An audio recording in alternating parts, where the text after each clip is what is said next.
L6S had Bill Lawrence designed pickups. They had no screws on the front. It's just a pure chrome cover there. And the back of them looks just like this, kind of like a tar back with the legs tarred on.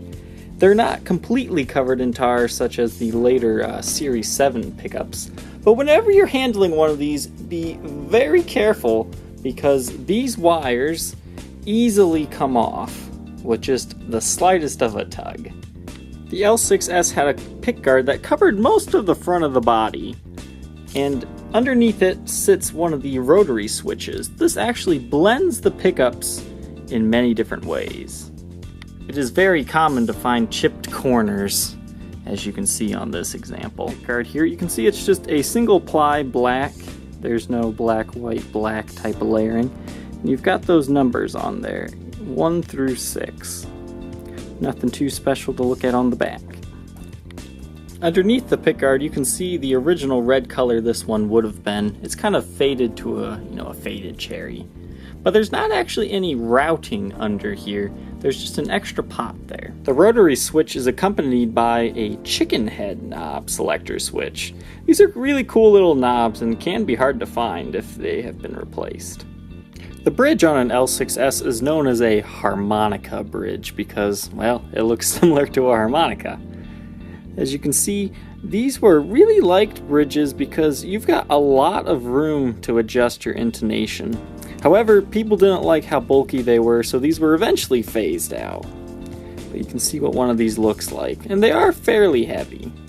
Your tailpiece was just the standard of the era. This one's actually one of the lightweight tailpieces.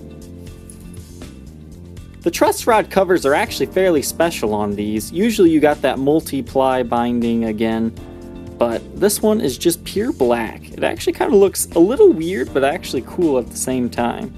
Just a pure black truss rod cover. It kind of blends in with the headstock more and lets the L6S part stand out a little bit more. The headstock of the L6S is fairly plain. It just has the gold Gibson logo silk screened on, and the truss rod cover, no special writing or anything. This particular example has Cluson designed Gibson Deluxe single ringed tuners. Something unique about L6S's is their nut width is 1 9/16 inches. So it's a lot slimmer in the upper areas of the neck than it is on regular Les Pauls. The SGs of this era were also very similar to this. But as you go up, it definitely gets wider, which I find makes these guitars very comfortable to play. This particular example actually has a fairly rare ebony fretboard. These were only used on special edition colored ones. Most of the time you will find rosewood or a maple fretboard.